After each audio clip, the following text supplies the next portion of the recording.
fun. I wasn't up on that day. That being the operative word in that sentence. Anyway, we're going to be I'll talk about that later. We're going to be heading towards stop 17. That's the Franklin Institute Science Museum and Academy of Natural Sciences. And we're going to be hopping on stop 17. Watch out for the branches coming up here just in case.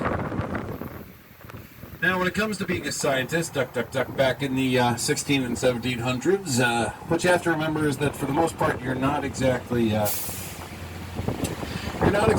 to be having a specific title like chemist or physicist or something along those lines. That might be your specialty, but for the most part, you are a scientist. You can study pretty much whatever it is you want to with general impunity, as long as you're educated and can back up your information. So, Benjamin Franklin is one guy who would embrace that wholeheartedly. Now, as citizen scientist of the United States, sage of Pennsylvania, he would study many different things. Going across the ocean, he would be the first guy to actually chart out what we refer to today as the Gulf Stream. Along with that, of course, he would also figure out that lightning was made of electricity rather than anything divine or something along those lines. Along with that, avid storm chaser. There's a story of him actually running out of a fancy dinner with like one of the higher upper crust of Pennsylvania to go grab his horse and chase after a tornado.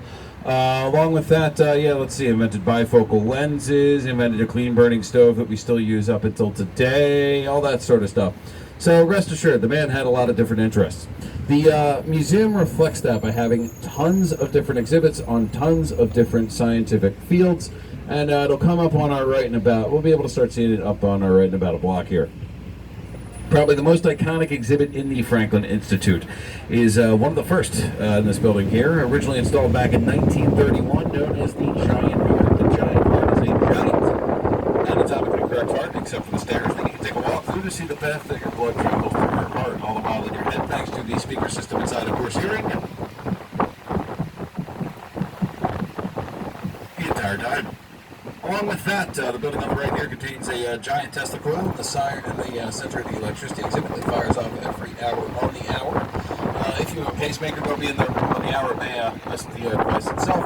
Along with that, the building on our right here also contains one of the largest locomotive trains ever made. A train so large, known as the Baldwin 60,000, that it didn't work. Luckily, the Baldwin Steel Company existed a couple blocks over on our left there, here in Philadelphia. They were able to move it to the building over on our right here and sell it to them for the exorbitant cost of $1. And it has sat in the building on the right there ever since. Right there, right now, you also have Harry Potter, the exhibition, all about the creation of the Harry Potter movies themselves.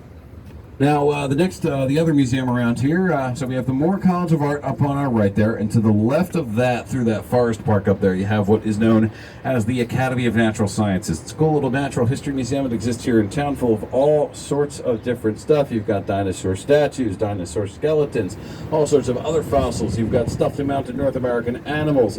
You've got all sorts of different traveling exhibits that are there in the building right now as well.